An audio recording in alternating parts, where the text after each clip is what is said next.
There's a hollow, papery snake skin draped over your porch railing. Perfect shape head to tail, completely empty. Snakes are supposed to be masters of hiding. So why did this happen in the one place you were guaranteed to see it? The answer isn't bad luck. It's not carelessness either.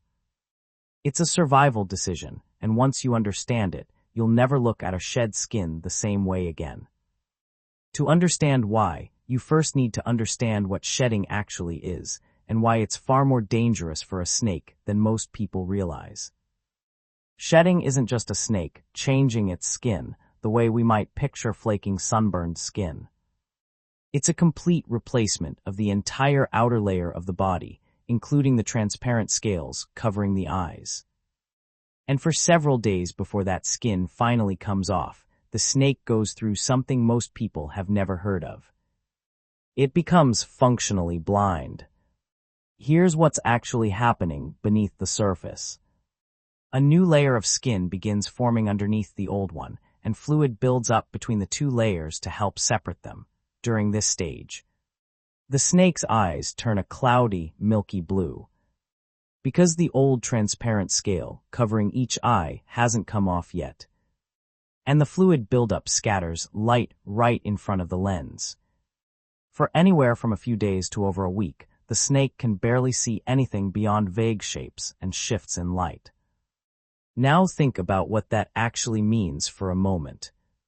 An animal that survives almost entirely through stealth and awareness suddenly loses its ability to detect danger visually.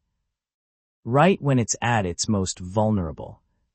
So if a snake is nearly blind and defenseless during this period, why would it choose a highly visible spot instead of disappearing somewhere hidden? This is where most people's assumptions completely fall apart, because the answer has nothing to do with hiding at all. Shedding isn't something a snake can just decide to do whenever it wants. The old skin has to physically separate and peel away, and that requires friction.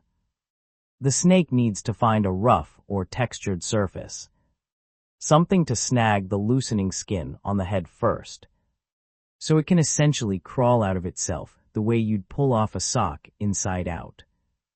A smooth patch of dirt or grass won't do that job. But a porch railing, a rough brick wall, a chain-link fence, a jagged rock edge, or coarse tree bark will. And here's the part that surprises most people. Those exact surfaces tend to be the ones closest to human structures, not deep in the wild parts of a yard, rough textured. Human-built surfaces like railings, fence posts, and foundation stones are often better shedding tools than anything found in dense natural cover. So the snake isn't choosing visibility.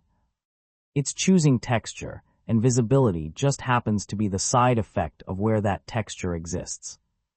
But that still leaves an uncomfortable question hanging in the air. If the snake is blind and vulnerable, and it's shedding somewhere out in the open near your house, isn't that incredibly risky for it? The answer is yes, and that's exactly why the behavior doesn't stop there. There's a second layer to this strategy that most people never notice. In the days leading up to a shed, snakes typically become far less active than usual. They eat less, sometimes stop eating entirely, and reduce their movement dramatically. This isn't laziness, it's a survival adjustment.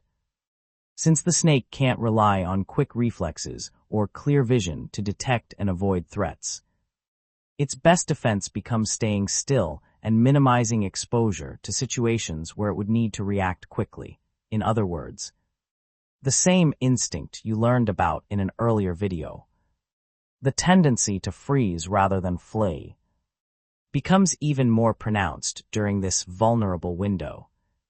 So picture the full sequence now. A snake senses that a shed is coming. It seeks out a rough surface strong enough to help peel the skin away. And those surfaces often exist near human structures because we build with textured, abrasive materials without ever intending to. It reduces its movement to almost nothing, conserving energy and avoiding unnecessary risk while its vision is compromised. And then, over the course of a shed that can take anywhere from several hours to a couple of days. It slowly works its way out of an entire outer layer of itself, left behind as a hollow, papery shape in the exact spot where the process finished. Here's something else worth pausing on. That shed skin you find isn't just a random discard. It's actually a small, detailed record of the snake itself. The pattern on a shed skin matches the snake's pattern almost exactly, just stretched, translucent, and colorless once the pigment-carrying cells are gone, if you look closely enough. You can often tell the approximate size of the snake, and in some cases, even get a rough sense of how recently it fed, based on subtle stretching or thinning in certain areas of the skin. Now here's a detail that tends to surprise people even more. Shedding frequency isn't fixed.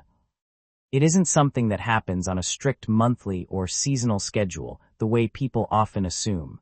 Younger, actively growing snakes shed far more often, sometimes every few weeks, because their bodies are expanding quickly and the old skin simply can't keep up.